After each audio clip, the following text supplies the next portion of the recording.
같이 송구 영신 예배를 하나님 앞에 드리겠습니다.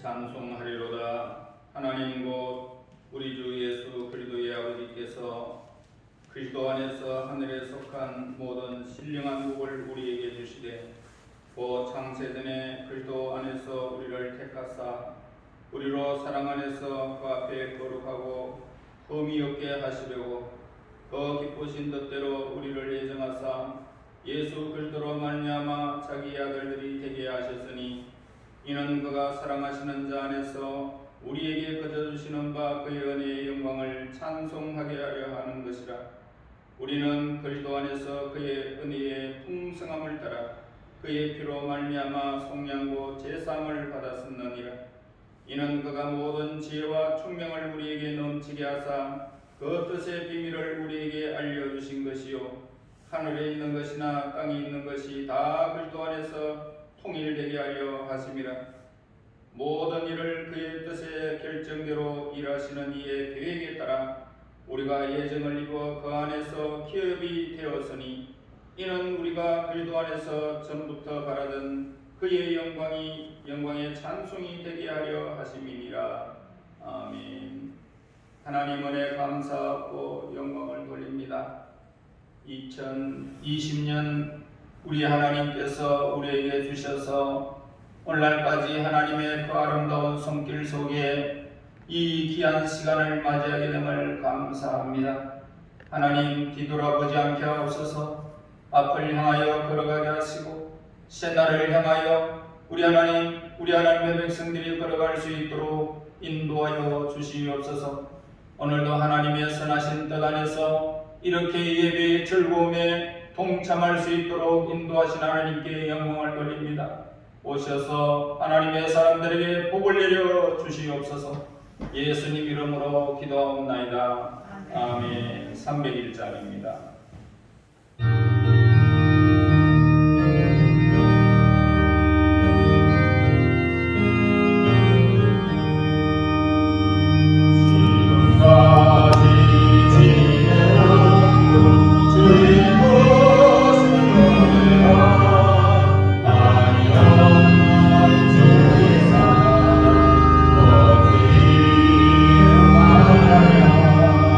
자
주께서 옛적에 땅의 기초를 놓으셨사오며 하늘도 주의 손으로 지으신 바니이다.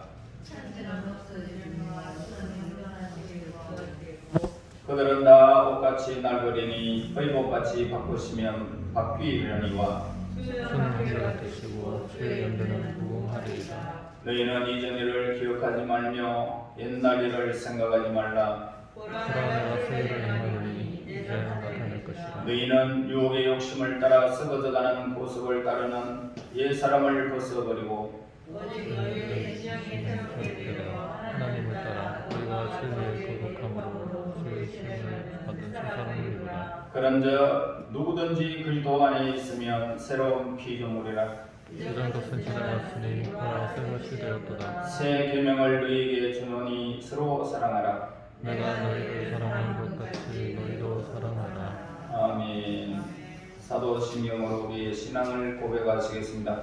전능하사 천지를 만드신 하나님 아버지를 내가 믿사오며 그의 아들 우리 주 예수 그리스도를 믿사오니 그는 성령으로 잉태하사 공령이와 마리아에 나시고 본디오 빌라도에게 고난을 받으사 십자가에 못 박혀 죽으시고 장사한 지 4일 만에 죽은 자 가운데서 다시 살아나시며 하늘에 오르사 전능하신 하나님 우편에 앉아 계시다가 저리로서 산자와 죽은 자를 심판하러 오시리라. 성령을 믿사오며 거룩한 공회와 성도가 설교통하는 것과 죄를 사하여 주시는 것과 몸이 다시 사는 것과 영원히 사는 것을 믿사옵나이다. 아멘. 찬송가 278장입니다. 주를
인류의 모든 역사를 주관하시는 하나님 아버지, 참으로 다사다난했던 한 해를 보내고 새해를 맞이하는 이 시간 부족한 저희에게 성부용신 예배로 하나님 앞에 예배드릴 수 있도록 허락해 주신 주님의 크신 은혜에 감사와 찬양과 영광을 돌립니다. 한 해의 시작이 엊그제 같았는데 어느새 올해의 마지막 날을 맞아 지나간 시간을 되돌아보며 늘 연약한 모습이었음을 고백합니다. 연초부터 외곳이 찾아온 코로나 바이러스가 우리들의 일상을 흔들어 놓고 전 세계가 수많은 인명이 바이러스에 감염되는 불안과 공포 속에 사망자가 늘어나고 있습니다. 고통 속에 있는 이들을 주님 찾아주시어 위로자가 되옵소서. 하루빨리 모든 것이 안정되어 마스크를 벗고 자유롭게 생활할 수 있는 그날이 하루빨리와 사회가 안정되고 무너진 경제가 회복되고 교회 예배가 회복되게 하여 주시옵소서. 진영생의 강한 바이러스의 효과적인 방역을 위하여 노력하는 방역당국과 치료를 위해 헌신하고 있는 의료진과 그리고 정부 당국자들에게 지혜를 주시고 그들이 지치지 않게 해주시옵소서. 하나님 아버지, 지난 한 해를 돌이켜보면 주님의 말씀과 주님의 뜻을 헤아리지 못하고 자신만 알고 부질없는 욕망과 불필요한 미움과 남을 섬기는 일에 부족함이 있음을 회개합니다. 주변을 돌아보며 옳고 그름을 구별할 수 있는 지혜도 주옵소서. 세상의 어두운 것을 돌아볼 수 있는 눈도 열어주시옵소서. 그리하여 새해에도 우리의 건강과 가정을 지켜주시고 경영하는 사업장이나 직장에도 복 주시어 늘 주님과 동행하는 삶을 살도록 도와주시옵소서. 올해 베푸신 우리 하늘이 교회 허락하신 두 분의 장로님 가정과 세우신 권사님들을 통하여 일하게 하시고 또한 고통 중에 있는 아버지의 권사님에게도 함께 하시고 영원히 절den같이 범사가 잘 되어 하나님 앞에 먼저 감사하며 기도하며 나아갈 때 모든 것을 이길 수 있는 힘도 허락해 주시옵소서. 귀한 주신 사명 잘 감당할 수 있도록 늘 주님이 붙들고 동행하는 아름다운 삶이 되어주도록 앞선 자의 직분을 감당할 수 있는 주신 복을 마음껏 받아 누리는 것을 보게 하시고 앞서 일할 수 있는 모든 여건을 이뤄주시고 인도해 주시옵소서. 오늘도 다니엘 세우신 목사님 함께해 주시고 아버지 늘 강건하여 영육간에 강건하여 아버지 앞에 있기를 원합니다. 무릎 꿇어 기도할 때마다 들어주시고 말씀 전할 때 성령이 두루할 때 믿으서 학자의 같이 증거하게 하시고 듣는 우리의 성전의 마음에 아버지 함께 해주실 그 생명의 말씀이 우리 영양식이 되어 우리가 세상을 이기며 굳건히 서가는 아버지 영양식이 되기를 원합니다. 한 시간도 우리 하나님 은혜가 아니면 저희들은 아버지 감히 하나님을 바라며 서서 행할 수 없지만 늘 하나님의 주신 사랑과 영의 양식으로 아버지 하나님 살아감을 고백합니다.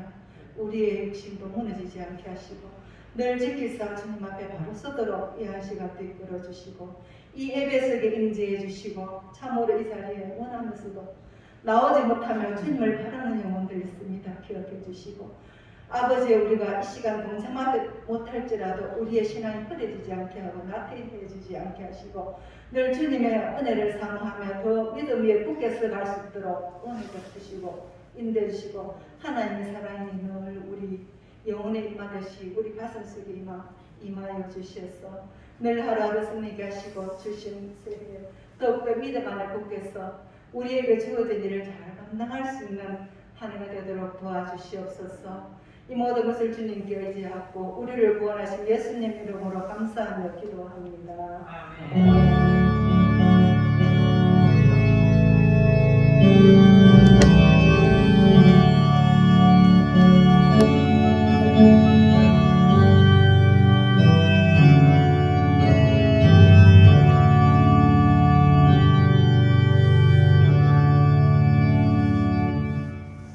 이렇게 2020년도를 마무리하면서 하나님 앞에 예배드리는 비대면하는 우리 성도님들과 여기 모인 성도들 감사드립니다.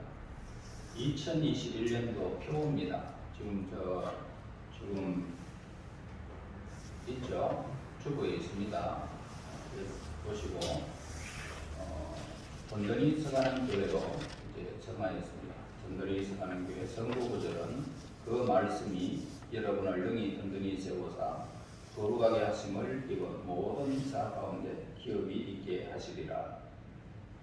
여기서 목표는 하나님의 말씀에 굳게 서서 믿음으로 하나님 나라를 향하여 하나님의 영광을 위하여 든든히 서가는 교회, 그렇게 목표를 잡고 있습니다.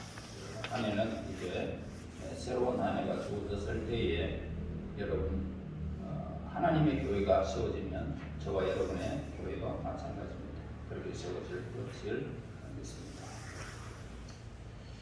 기도하고 말씀을 보시겠습니다. 하나님 은혜 감사합니다.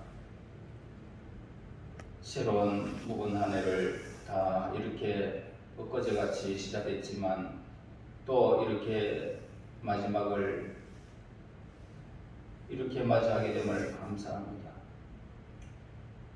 하나님, 신청년을 다시 열게 하시고 2021년도를 향하여 이제 저희들이 송구 영신 예배로 하나님께 영광을 돌립니다.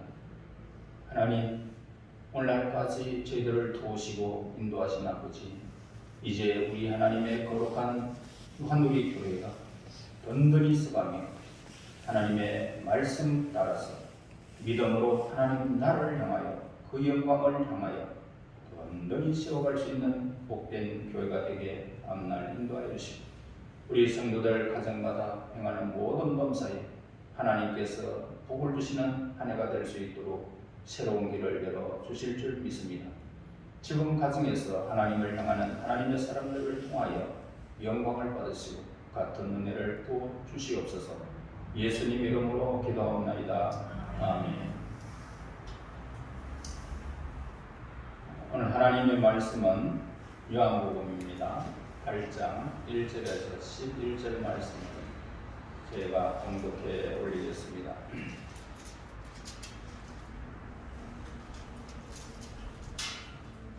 예수는 감람산으로 가시니라. 아침에 다시 성전으로 들어오시니 백성이 다 나아오는지라.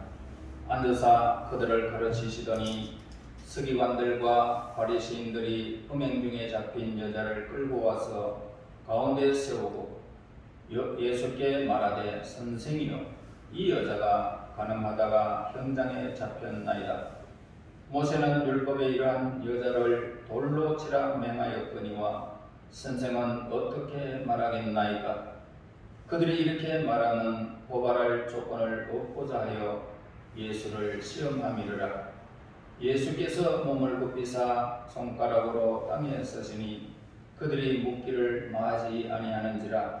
이에 일어나 이르시되 너희 중에 죄 없는 자가 먼저 돌로 치라 하시고 다시 몸을 굽혀 손가락으로 땅을 쓰시니 그들이 이 말씀을 듣고 양심의 가책을 느껴 어던으로 시락하여 천머리까지 하나씩 나가고 오직 예수와 그 가운데 섰는 여자만 남았더라.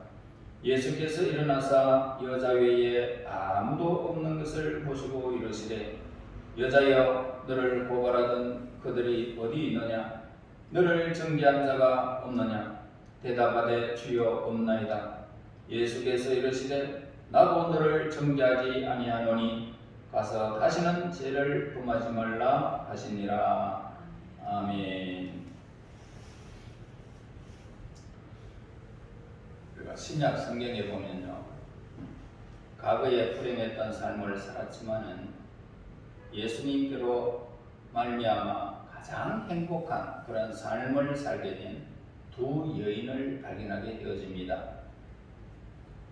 한 여인은 남편이 5명이나 되었습니다.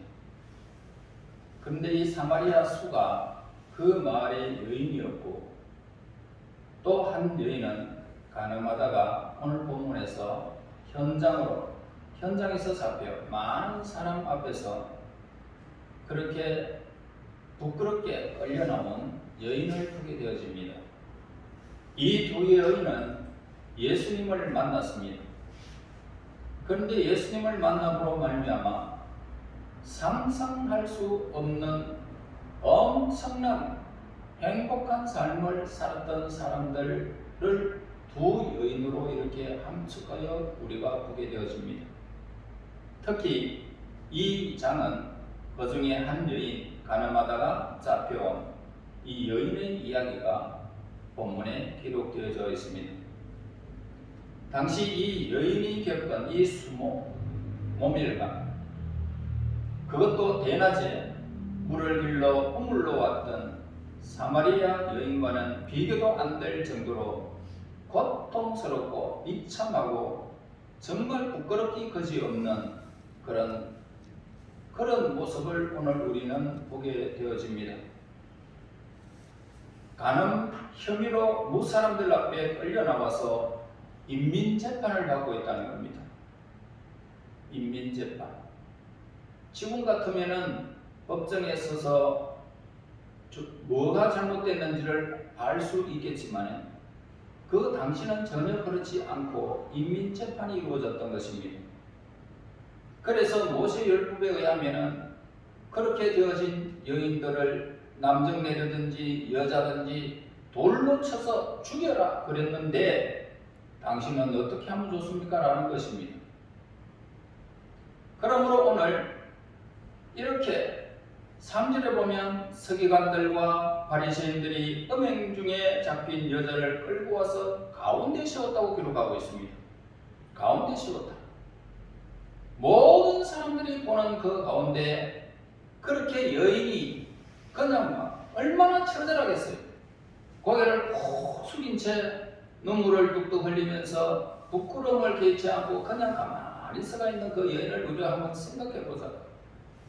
이 말씀에서 우리는 세 가지 사실을 발견할 수가 있어요. 첫째는 이 여인은 가늠하다가 현장에서 율법학자들과 바리새파 그 사람들에게 잡히는 바람에 변명의 여지도 없습니다. 현장에서 잡혔으니까 어떤 일로 잡혔는지 어떻게 잡혔는지는 모르지만 현장에서 잡혔으니까 변명에도 여지 없이 절체절명의 위기에 그렇게 맞이하고 말았던 것을 보게 되어집니다. 그 다음에 이 여인은 사람들에 의해서 어디로요? 밖으로 끌려 나와 버렸습니다. 여러분 우리는 영화나 뉴스를 보면은 이슬람 국가를 여러분 상기시키죠. 이슬람 국가에서 이런 일들이 벌어지는 것을 보게 됩니다. 큰 축구장 같은 곳에서 수많은 사람들이 지켜보는 가운데 차도를 선 여인이 군인에게 총살을 당하는 모습, 참수하는 모습, 칼로 그냥 목을 잘라버리는 엄청난 비극적인 일들이 이슬람 국가에 있단 말이에요. 우리는 그런 사건들을 보았을 거예요. 세 번째로 이 여인은 돌로 쳐 죽이려고 둘러서 있는 많은 사람들 가운데 한 중앙 가운데 있었던 것입니다. 아마 여러분 이 평생 잊지 못할 깊은 상처를 이 여인은 받았을 거예요. 그 순간 수치뿐만 아니라 죽음의 공포는 더했던 것을 보게 됩니다. 절망적인 상황이었고 죽음까지 경험했던 비참한 시간이 바로 그 시간이었던 겁니다. 그래서 우리가 본문의 말씀을 자세히 보면은 가늠하다가 현장에서 이 잡힌 여인이 겪은 수치 그리고 그 상처 고통 뒤에는 교활한 음모가 있지 않았나 우리는 그렇게 추측해 볼 수가 있습니다. 왜 그러냐? 가늠하다가 잡힌 여자라는 표현이 매우 이상한 것입니다. 그것도 바리새파 사람과 율법학자들에 의해서 잡혀졌다라는 사실이 더욱더 이상하다는 것입니다. 세상에 어떤 남녀가 다른 사람들에게 들킬 것을 알고 가늠하는 사람이 어디 있겠습니까? 엄밀한 곳에 둘이가 그냥 가는 것이지. 자, 이것은 분명히 어떤 업무가 있었다는 사실을 분명히 우리에게 말씀 속에서 가만히 우리가 생각해 보면 이거 업무가 있었구나. 그래서 특히 이 율법학자들과 바리새파 사람들이 가는 현장을 덮쳐서 여인을 잡아 끌고 왔다는 것 자체가 계획적인 느낌을 우리는 가지게 됩니다. 분명히 계획적인 것이 있었구나. 그 다음에 우리가 두 번째로 알 수 있는 것이 뭐예요? 간음을 하다가 잡혔는데 남자는 없고 여자만 있더라는 것입니다. 이상하지 않습니까? 왜 간음하면 둘 다 율법에서는 둘 다 죽이라고 그랬는데 왜 남자는 없냐 말입니다. 그래서 성경은 레위기 20장 10절에 보면은 어떤 남자가 이웃의 아내와 간음하였다면 간음한 남녀 모두는 죽여야 한다라고 기록되어 있습니다. 또 신명기 22장 22절에 보면 어떤 남자가 유부녀와 동침한 것이 드러나거든 그 동침한 남자와 그 여자를 둘 다 죽여 이스라엘 중에서 악을 제할지니라 라고 명령하고 있습니다. 하지만 오늘 여기서 율법학자들과 바리새파 사람들이 간음한 남자는 잡지 아니하고 연약한 여자만 잡아왔다는 것입니다. 여자를 희생양으로 삼고 업무가 숨어 있는 것을 분명히 우리는 오늘 이 본문에서 보게 되어집니다. 그래서 4절, 5절에서 무슨 말을 합니까? 예수님께서 말하되 선생이여, 예수께 말하되 선생이여, 이 여자가 간음하다가 현장에서 잡혔나이다. 모세는 율법에 이러한 여자를 돌로 치라 명하였거니와 선생은 어떻게 말하겠습니까? 질문을 던졌던 겁니다. 그리고 율법학자들과 바리새파 사람들은 예수님을 붙잡으려 했지만은 매번 실패를 하고 말았습니다. 그러자 이제는 이 여인을 희생양으로 삼아서 예수님을 어떻게 해요? 올가매려고 했던 겁니다. 빼도 박도 못하게.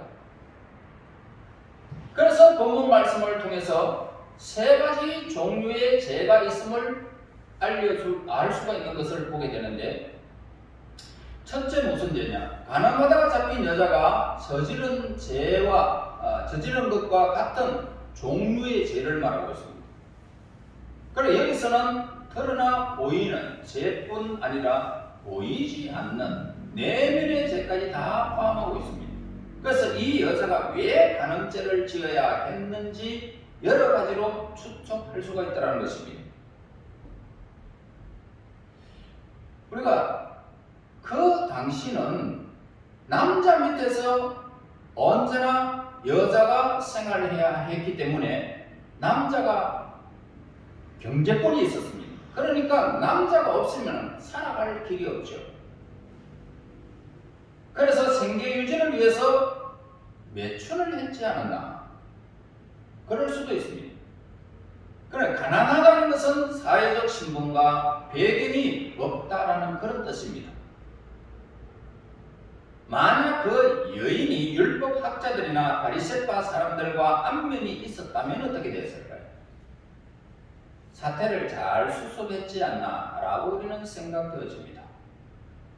하지만 이유야 어찌됐든 여인은 죄를 지었습니다.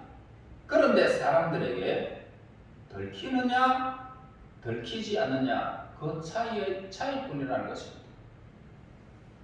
우리도 예외 없이 이 여인이 저지른 것과 같은 죄를 저와 여러분들도 쉽게 저지를 수도 있습니다. 그 다음에 두 번째로 여인을 끌고 온 이 율법학자들과 바리새파 사람들에게 있는 죄를 말하고 있는데, 그들은 예수님을 책잡아서 함정에 빠뜨리려고 한 이 여인을 이용했다는 것입니다. 예수님을 함정에 빠뜨리자.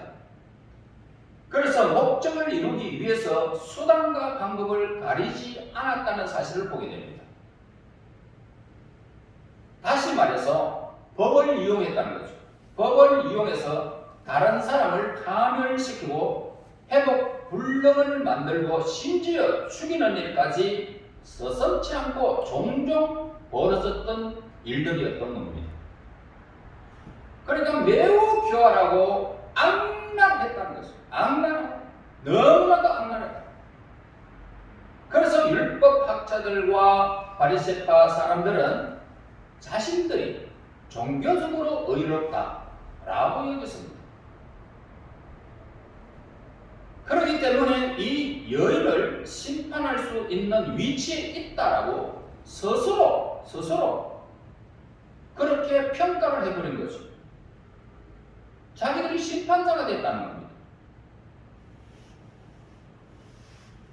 그런데 그들은 이런 업무를 저지르는 이런 죄를 서슴지 않고 짓고 있는 사건을 오늘 우리는 보게 되어진다 이 말입니다. 그 다음에 세 번째로 우리가 가늠한 여인에게 온갖 비난과 욕설을 퍼붓고 그녀에게 돌을 던지기 위해서 주위에 섰던 그런 사람들에게 있는 죄를 우리가 보게 되어집니다. 그들은 자신이야말로 정의의 사도다라고 생각했을 것입니다. 주위에 있는 사람들, 돌을 들고 지금 치려고 하는 그런 사람들, 자기들은 정의의 사도로 생각하고 있단 말입니다.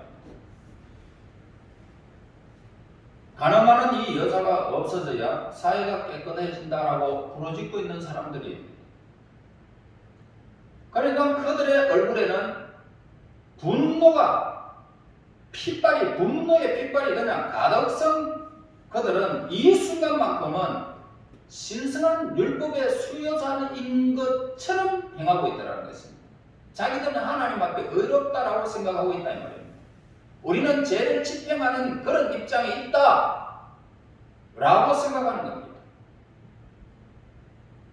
그러니까 사회의 공의와 정의의 실현을 위해서 가늠한 이 여인을 죽이려고 돌을 들고 서가 있다는 것입니다. 그러나 이들 역시 하나님 앞에 어떻습니까? 하나님 앞에 이 가늠한 여인보다 더 추한 여인, 죄를 짓고 있는 사람들입니다. 남을 정죄하는 일들이 얼마나 여러분 추합니까? 더 추한 죄를 하나님 앞에 짓고 있는 무리들인데도 그들은 돌로 들고 자기 죄는 감춰버리고 그렇게 교만하게 돌을 들고 치려고 하는 이유석들을 여러분 한번 생각해보자고요. 예수님은 이런 죄인들 앞에서 역시 죄인으로서 초라하게 떨고 있는 이 여인을 보면서 반응하는 모습을 보게 됩니다. 6절 보겠습니다. 그들이 이렇게 말하면 고발할 조건을 얻고자 하여 예수를 시험하미러라. 예수께서 몸을 굽히사 손가락으로 땅에 쓰시니라고.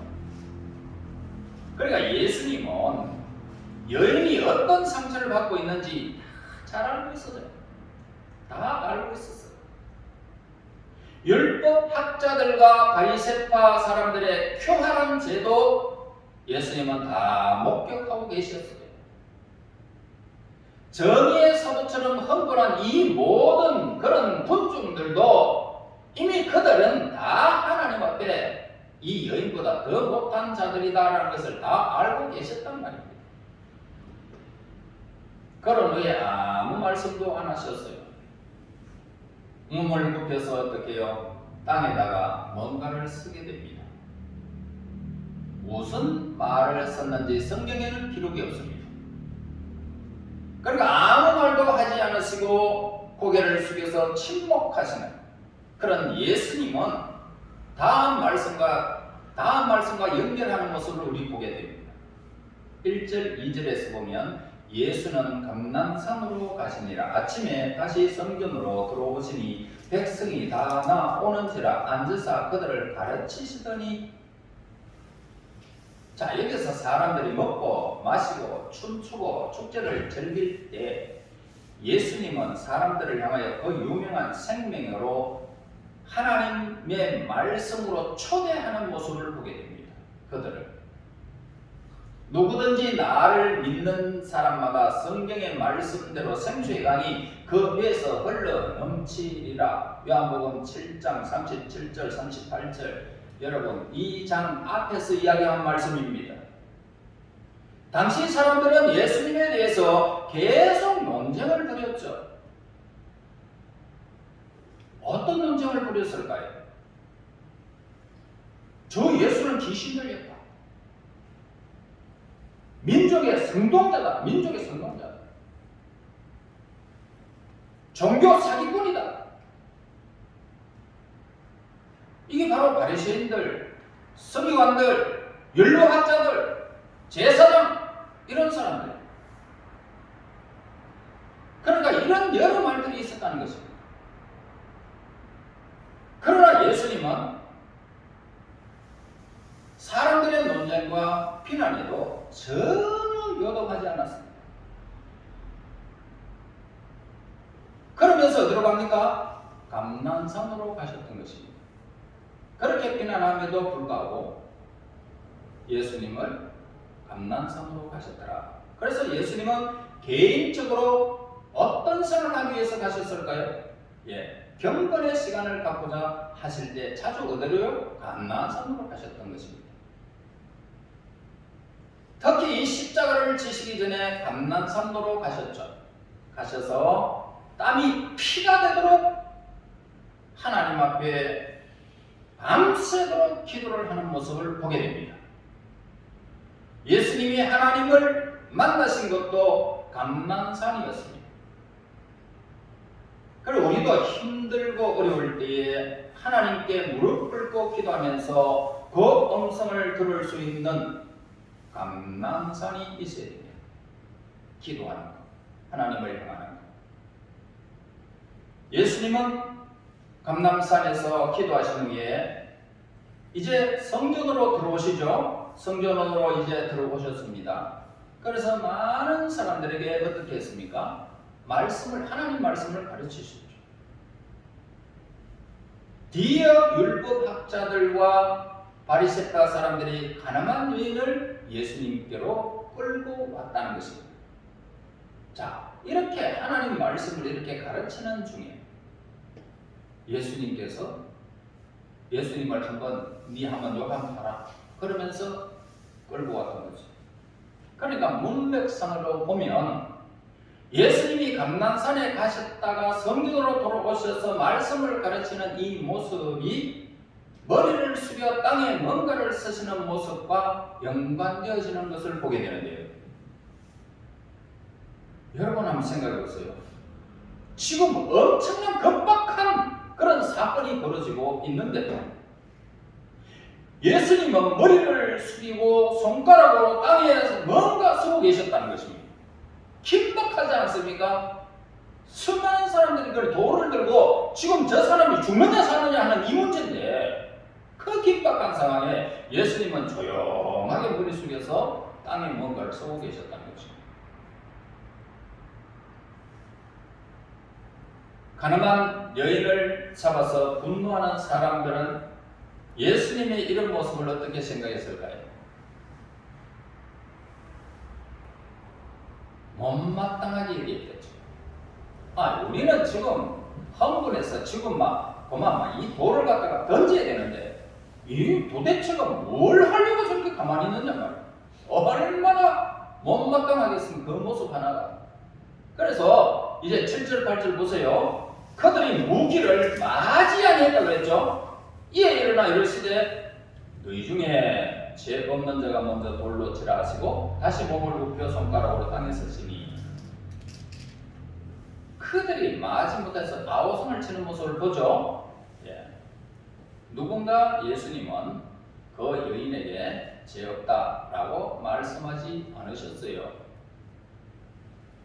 예수님은 우리 죄를 용서하셨지만 그 죄를 잊어버리지는 않는단 말입니다.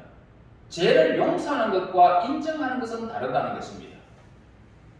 그러니까 또한 예수님은 모세 율법을 틀렸다라고 그렇게 말씀하지도 않으셨어요. 그러니까 여인이 죄를 지은 것과 모세의 율법이 옳음을 부인하지 않았다 이 말입니다. 그래서 예수님의 말씀은 뭡니까? 너희 중에 죄 없는 자가 저 여인에게 돌을 던져 쳐라. 그 말씀을 하셨어요. 그래서 예수님의 말씀에 주위 사람들은 충격을 받았습니다. 갑자기 조용해져 버렸어요. 그렇게 막 마지 않고 예수님의 모습을 보면서 막 아우성을 치는 그 군중들이 이 말씀을 한마디 갖고는 너희 중에 죄 없는 자가 여인에게 돌로 한번 던져봐라. 이 소리를 듣고 조용해져 버렸어요. 그리고 한 사람씩 슬그머니 다 빠져나가 버렸어요. 율법학자도, 서기관도, 바리새인도, 제사장도, 군중들도 한 사람도 없이 여인과 예수님만 나도 샥 다 빠져나가 버렸어요. 기가 찬 이야기지 않습니까? 어째 상황이 이렇게 변할 수 있습니까? 예수님과 함께 계시면 그렇습니다. 예수님이 여러분과 함께 있으면 상황이 변해버려요. 그럴 수밖에 없어요. 어떤 여러분들의 극박한 일이 있어도 전혀 상관이 없다. 예수님 있으면 되는 거예요. 두려움 없어요. 부끄러움 없어요. 비참함이 사라져버린단 말이에요. 예수님이 있으면 되는 거예요. 그럼 벌써 8절 9절 그들이 이 말씀을 듣고 양심의 가치를 느껴 어른으로 시작하여 젊은이까지 하나씩 나가 오직 예수가 그 가운데 섰는 여자만 남았더라. 이 가늠한 여인을 끌고 온 율법학자들, 바리새파 사람들, 그리고 그들의 사주를 받은 수많은 군중 흥분 상태에 있다가 예수님의 말씀에 모두 한 사람씩 그것을 떠나버리고 말았던 것입니다. 다시 말해서 예수님을 피해버렸어요. 결국 예수님과 그 여인만 남게 됩니다. 이런 일을 가능케 한 원인은 두 가지죠. 어떻게요? 하나님의 말씀의 위력이라는 것입니다. 그분은 말씀 자체잖아요. 천지에서 하늘과 땅을 갈려라 하니까 갈려버리고 빛이 있어라 하니까 빛이 있었다. 말씀의 주인이 지금 있었으니까 그 원인이 뭐예요? 말씀의 권위, 말씀의 위력, 말씀의 권능, 말씀 자체. 예수님 나에게 명하시면 내가 그 일을 그대로 이루겠습니다. 우리 인생에 예수님 말씀 들으면 그렇게 그대로 된단 말이에요. 그대로 돼. 내가 원하노니 병이 떠날지어다. 그러면 가는 거예요. 없어요. 건강해지는 거예요. 자손들, 내가 번영을 너의 자손에게 주노니 너의 자손이 대대에 이르리라. 하나님이 말씀이신 말씀이 그렇게 임하면 되어버리는 거예요. 그렇단 말입니다.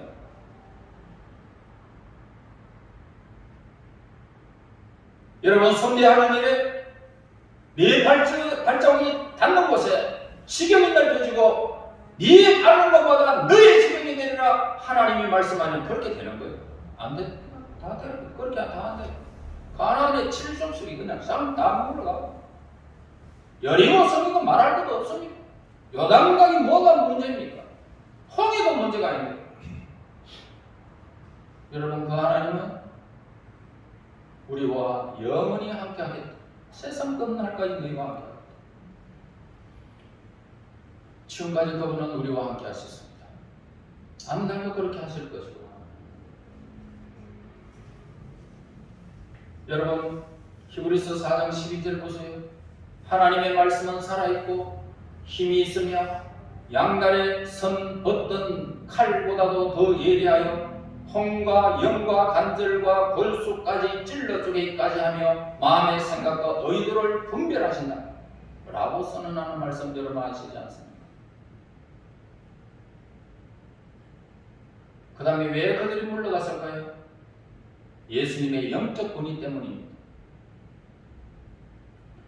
여러분, 주위에 있던 그 사람들은 감히 어느 누구도 범접할 수 없는 그런 예수님의 영적 권위를 분명히 느꼈을 거예요.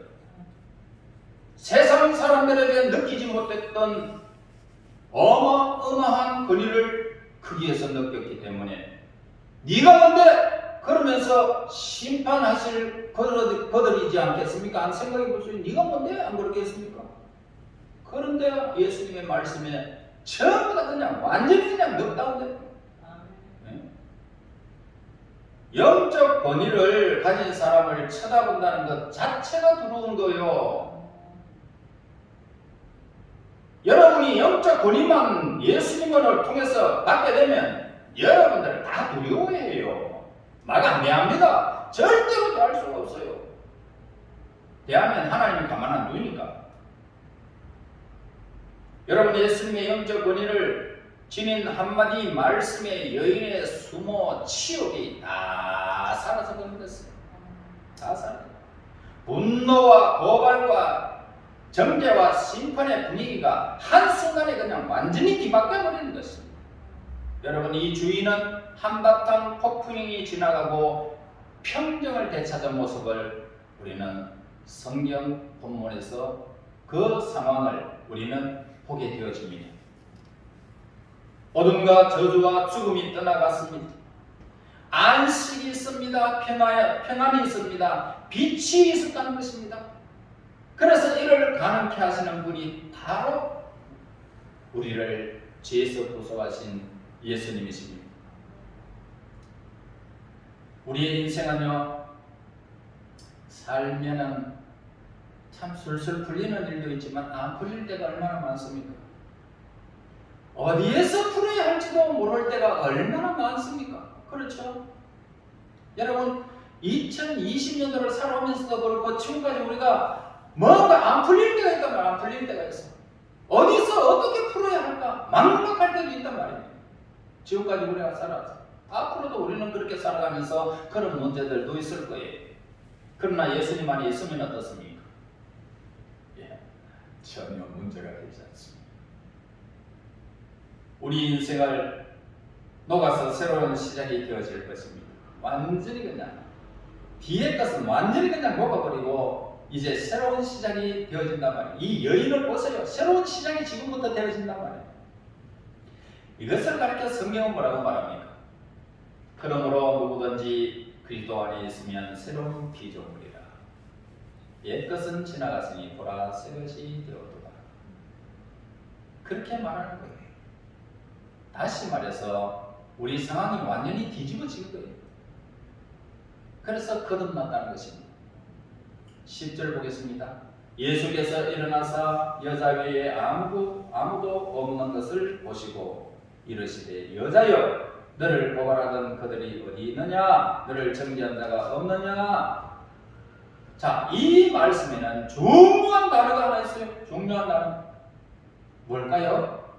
정죄라는 단어입니다. 정죄. 너를 정죄하는 자들이 어디 있느냐? 고발하던 자들이 어디 있느냐? 정죄한 자가 없느냐? 여러분이 살아가면서 참 인간의 연약함 때문에 죄를 범할 때가 얼마나 많습니까? 그죠? 저도 그렇고 여러분도 그렇고. 그래서 마귀는 우리 마음속에 와가지고 뭐라고 자꾸 속삭입니까? 자꾸 우리를 고발하죠. 정죄한단 말이에요. 우리를. 너는 살 가치도 없어. 쓰레기야 너는.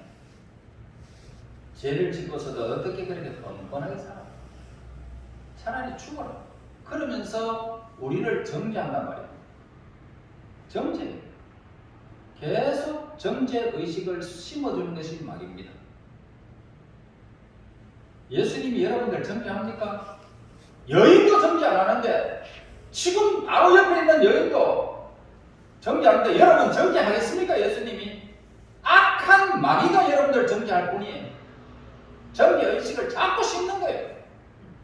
인간을 가장 힘들게 하는 것은 뭡니까? 죄책감입니다. 죄책감. 죄책감에 빠지면 인간이 우울증이 걸려요. 밤에 잠을 제대로 잘 수가 없어요. 이것이 곧 정죄라는 것을 뜻하고 있습니다. 그러니까 고소하고 고발하고 정죄하는 것은 마귀의 특성이라는 마귀의 특징입니다. 아주 특기입니다. 실험하는 데 보면 배지기 하는 사람 특기 있고 또 다리 거는 사람 특기 있고 특기가 있잖아요. 밀어치기 특기가 있고 그 특기가 있고 마귀의 이 특기가 뭐냐? 바로 고소하고 고발하는 것이 특기. 자 11절 보세요. 대답하되 주여 없나니 예수께서 이러시되 나도 너를 정죄하지 아니하노니 가서 다시는 죄를 범하지 말라 하시니라. 여기서 엄청난 공포 속에 떨고 있던 이 여인이 예수님의 말씀에 눈을 뜨고 주위를 둘러보니까 아무도 없더라는 것입니다. 다시 말해서 부끄러움이 사라져 버린 거예요. 정죄가 사라진 거예요. 그래서 예수님이 용서하신 것입니다. 나도 너를 정죄하지 않겠다. 여러분들이 아시다시피 인간이 인간에게 죄를 지은 것은 갈고리처럼 다 끌려가지고 당신이 언제 그렇게 했지 않느냐라고 그러면서 딱 걸고 있습니다. 잊어버린 것 같은데 어느 순간에 또 떠오르고 또 떠오르고 또 떠오르고 이거 악한 영이 여러분들을 갈고리 깨는 거지 예수님은 전혀 생각해요. 동이 서에서 먼 것 같이 동이 서에서 먼 것 같이 지금은 가까운 거죠. 자꾸 한번 가보세요. 세월이 지나가면 갈수록 점점 멀어진다. 쫙 끝이 없다. 이 예수님은 우리의 죄를 생각도 안 합니다.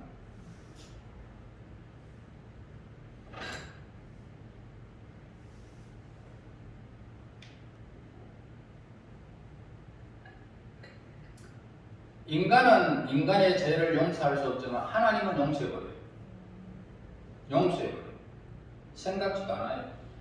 그런데 왜 여러분들이 간직하고 있습니까? 자, 이제 2020년도가 지나갑니다. 여러분들이 무슨 죄를 무슨 어떤 일을 지난 과거들 여러분 왜 생각합니까? 다 예수님이 용서해버려요. 지나온 모든 것들은 다 용서해버려요. 보라 우리는 새롭게 됐다. 새로운 출발점이 우리가 내립니다. 그래서 하나님이 내 하루가 되면 저녁이 되면 아침이 되니 이는 첫째 날이라 둘째 날이라 새롭게 되는 거예요. 나도 너를 정죄하지 않겠다. 로마서 8장 1절 2절 보세요. 여러분 그 말씀에서 여러분 사도 바울은 얼마나 기가 찬 사람입니까? 살인죄까지 지었던 사람. 그런데도 불구하고 그러므로 이제 그리스도 예수 안에 있는 자에게는 결코 정죄함이 없나니 이는 그리스도 예수 안에 있는 성령의 생명법이 죄와 사망의 법에서 너희를 해방했다. 다시 정죄하지 않는다 이 말입니다. 여러분 이 말씀 믿습니까? 죽음의 세력을 떠나가 버렸다는 것입니다. 완전히 우리는 새로운 피조물로 산다는 것이에요. 우리는 살아난 거예요. 생명 안에 있습니다. 치욕스러운 가업으로 말미암아 억압받던 육체는 산산조각이 나버리고 더는 희망도 없지만은 그래도 우리는 저주와 비극, 죽음을 나를 떠나가 버린 것입니다. 그러므로 나는 복이 있는 주인공이다 라고 선언해. 나는 복 있는 사람이다. 나는 복 있는 사람. 하나님 앞에 의로운 사람이다. 예수님이 나를 위하여 십자가에서 죽으심으로 내가 죄 없이 예수님의 그 공로가 내게 왔구나. 그 생명이 내게 왔구나. 이제는 내 육체 가운데 사는 것은 내가 사는 것이 아니고 예수께서 내 삶으로 내가 산다. 그래서 예수님은 뭐라고 말씀하셨습니까? 가라 이제. 가라. 예수님은 우리에게 자유와 해방을 주셨단 말이에요. 이제부터 이제 하나님의 자녀들은 네가 알아서 살아. 다시 말해서 죽을 때까지 너를 정죄할 사람 없다는 겁니다. 영원히 너는 나로 말미암아 거듭났고 새로운 생명이 되었다는 것입니다. 가라. 그래서 더불어 사랑과 충고도 아끼지 않으셨는데 뭐라고 말합니까? 가서 신나고 멋진 삶을 살아라. 그리고 다시는 과거로 돌아가지 말라는 것입니다. 뭡니까? 과거로 돌아가서 죄 짓지 마라.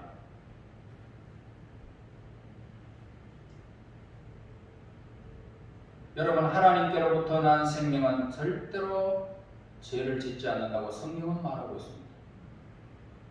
그러므로 예수님은 죄를 지을 수밖에 없는 여인을 처지를 온전히 이해하신 것입니다. 예수님은 인간의 죄를 미워하셨지만 그 본성의 연약함을 아시는 분이십니다. 인간이 실수할 수 있습니다. 죄 지을 수밖에 없음을 인정하셨습니다. 또 예수님은 여인을 불쌍히 여기셨습니다. 기막힌 처지에 빠진 여인을 자유함을 주셨고 사랑의 충고마저 아끼지를 않았습니다. 여인은 예수님의 아무 조건 없는 사랑에 감격하고 감동과 환희와 기쁨과 자유와 희망으로 가득 찼어 예수님으로부터 해방된 자유를 가지고 그렇게 삶을 살아갔을 것입니다. 여러분, 하나님께서 진정으로 예배드리고 싶은 마음으로 가득했을 것입니다. 이제 그래서 그 후에 여인은 헌신했을 것이고 봉사했을 것이고 전도했을 것이고 구제했을 것이고 희생하는 거룩한 삶을 살았을 것입니다. 여러분, 이제 이 불행한 과거에 찌들어 살지 말아야 합니다. 여러분의 과거가 어떠하든지 전혀 상관없이 살아야 돼요. 아무도 과거 묻지 않습니다. 하나님도 안 묻는데 왜 여러분들이 과거에 돌아가려고 그렇습니까? 우리는 과거로 돌아가서는 안 됩니다. 과거의 노예가 되지 말아야 한단 말입니다. 노예 되지 마세요. 가늠하다가 잡힌 여인이 이제는 자유함을 누리는 자가 된 것입니다. 예수님께서 그를 자유하게 한 것이다 이 말입니다. 그는 과거의 노예로 살지 않았을 거예요. 만약에 그렇게 삶을 과거의 노예처럼 또 그렇게 살았더라면 성경에서 그 여인을 또 한 번 더 비추었을 것입니다. 그러나 그런 이야기는 없더라 말이에요. 그래서 새로운 삶이 반드시 시작된 것을 우리는 알 수 있습니다. 우리에게도 새로운 삶만 있을 뿐입니다. 2020년도 지나갑니다. 1분이면 지나갑니다. 2021년도는 다 남은 것은 다 그냥 잊어버려요. 이전 것은 지나갔다. 보라, 새로운 한 해다. 하나님은 우리에게 새로운 도화지를, 그리지 않고 낙서질하지 않는 도화지를 우리에게 주신 거예요. 이제는 주 예수 그리스도 안에서 새로운 삶이 시작됐다는 것을 우리는 알아야 합니다. 감사해야 되겠죠? 감격해야 되겠죠?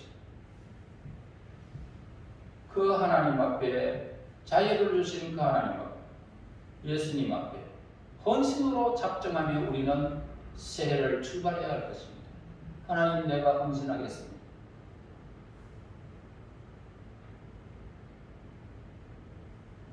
그러면서 우리는 즐겁게 하나님의 일을 감당해야 할 것입니다. 하나님의 사랑 안에서 구원받은 그 즐거움을 2021년도 지금 시작하면서 행복한 신앙생활, 든든히 서가는 교회에서 여러분의 삶이 지속되어져서 하나님께 영광되고 즐거움의 신앙생활이 지속되어지시기를 예수님 이름으로 축원합니다. 아멘. 하나님 은혜 감사합니다. 허물 많은 저희들, 예수님이 오셔서 우리의 죄악을 십자가에 흘리신 보혈로 깨끗하게 하시고 용서하게 하시고 하나님께서 주신 귀한 소명 감당할 수 있도록 영적인 권위도 주심을 진실로 감사합니다. 이제 하나님의 사람들이 2021년도를 출발하며 예배로 또한 하나님 앞에 이렇게 시간을 보냅니다. 새로운 피조물된 우리 하나님의 사람들이 옛것은 잊어버리고 감격하며 헌신으로 다짐하여 든든히 가정과 교회를 세우는 믿음의 본석들 되게 하옵소서. 예수님 이름으로 기도하옵나이다. 아멘. 자, 이제 2021년도가 지금 시작되어졌습니다. 시간이 되었습니다. 넘어갑니다. 347장 찬송을 부르면서 이제 축도로 우리가 2021년도를 맞이하겠습니다.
지금은 우리 주 예수 그리스도의 은혜와 하나님의 무한하신 사랑하심과 성령님의 감동과 마유로 교통 역사하심이 용서받은 자로서 새로운 삶을 누리기를 원하는 감사하며 감격하며 헌신하고 힘있게 즐겁게 하나님의 사람 가운데 구원받은 즐거움을 누리기를 원하는 하나님의 사람들 머리 위에 지금으로부터 영원토록 항상 함께 있을지어다. 아멘.